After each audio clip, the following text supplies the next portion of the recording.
Hey everyone, Nick Espinosa, your chief security fanatic here, and today we are talking about our governments around the globe because they're finally waking up to their citizens' data privacy, and this should be terrifying for Google and Facebook and Amazon, etc., etc., etc. Now, here's what's going on, and this is actually coming from Australia, but this seems to be a step in the right direction. The Australian Competition and Consumer Commission, or ACCC, filed a suit against Google for allegedly misleading Australian consumers by collecting their personal data without consent, mainly for targeted advertising. This conduct is alleged to have impacted millions of Australians with Google accounts, and I have to imagine much of the planet with the internet has some kind of Google account. Now, the ACCC accuses basically accuses Google of failing to properly inform consumers, and that they did not gain the explicit informed consent of the consumers. And this basically talks about their move in 2016, when this all broke, to basically start combining personal information in consumers' Google accounts. Google basically collected information about consumers' activities on non-Google sites that used Google technology. At the time, it was called DoubleClick, to basically display ads. Google then allegedly use this potential very sensitive and private information about consumers' activities on third-party websites to significantly enhance the commercial performance of its advertising business, which obviously then generates more profit for Google. Now, this implies that data basically about users' non-Google online activity are now linked to their names and other identifying information about Google. So, for example, if I didn't log into Google and I'm going to, let's say, buy a car on a car website or something like that that has nothing to do with Google, because they were incorporating DoubleClick technology, Google now knew I was looking for a car, make, model, year, all that kind of stuff. Now, earlier, such data was not actually linked to an individual user, and it was kept separate from users' Google accounts. And now here we are, they've combined it. And the ACCC is also alleging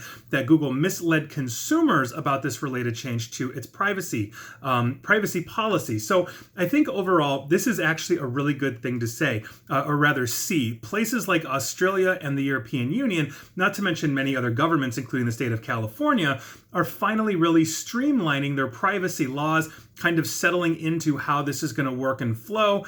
And basically, they're at a place now where they're able to take significant action, not just collect information in a backlog. That was one of the problems they had with GDPR. They spun this up. Everybody, meaning website providers and platforms, etc., had to adhere, but they had a massive backlog as the EU, I think, was still figuring this out once they spun it up in March of 2018. And so now we're seeing movement on the the EU and Australia. They're now doing the same thing with their own data privacy law that's essentially modeled similar to the GDPR. Now, I think, though, that it's time for the United States to get this as well. So tomorrow, as I am sitting here talking to you on Tuesday, tomorrow, Wednesday, July 29th, the big tech CEOs are testifying before the U.S. Congress on antitrust matters, but I predict two different things. One, that it's not going to go anywhere because I think basically both sides of the House and the Senate, would have to move on something like this, and I don't think it's going to go anywhere when you have two different parties controlling both houses. And the second thing I think is that they are not going to dive into the monopoly aspect of the point of data collection, because these four massive corporations know everything about everyone in terms of how they are integrating these technologies. So if you are going to, let's say, shop for a car or another website, all of them, Facebook, Google, Amazon, etc., have massive advertising integrations that basically they pay other websites for that collect this and now marry this information. In the United States, while we're okay and we have some recourse as citizens, we don't have anything nearly as aggressive as the GDPR. Or we have this confederation of data privacy laws that one state is enforcing that these platforms now have to enforce too, but there's nothing uniform that is, let's say, protecting somebody in Texas the same way that it's protecting them in California or Maine and Washington State. These are all disparate laws.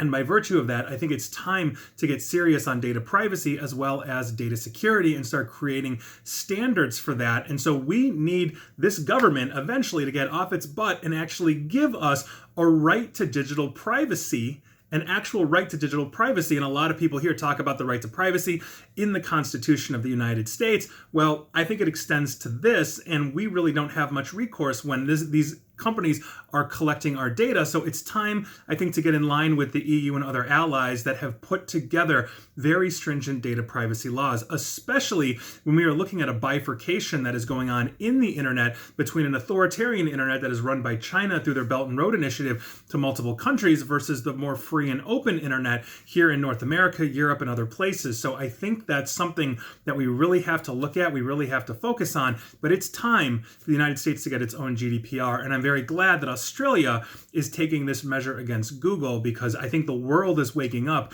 to really understand just how deep the data mining rabbit hole goes with these companies, and that is your news of the day. And please like, share, follow me here on Facebook and Twitter at NickAESP, and please feel free to subscribe to me at YouTube as well, and as always, stay safe and stay online. Thanks, everyone.